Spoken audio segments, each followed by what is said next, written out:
What need for bishops?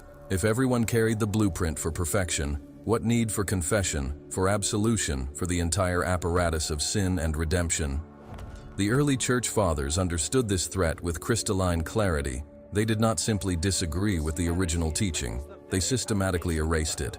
At the Council of Nicaea in 325, at Constantinople, at Carthage, across centuries of councils and edicts and burnings, they removed every text, every gospel, every teaching that revealed the true nature of Jesus' message. They burned the libraries of Alexandria, they slaughtered the Gnostics, they hunted down the Cathars, the Templars, the Essenes, anyone who carried fragments of the original blueprint. This was not theological debate, this was spiritual warfare, and the prize was your consciousness. What they buried was specific, technical, precise. The Gospel of Thomas, discovered at Nag Hammadi in 1945, contains Jesus saying, "If you bring forth what is within you, what you bring forth will save you. If you do not bring forth what is within you, what you do not bring forth will destroy you."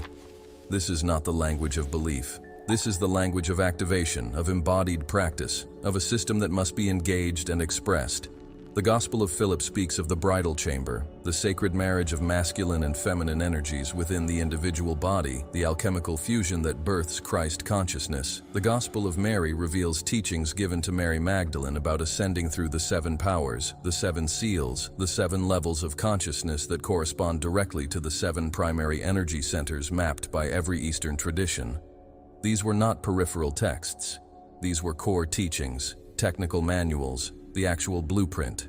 And they were removed, hidden, declared heresy not because they were false, but because they were true in a way that demolished the entire architecture of religious control.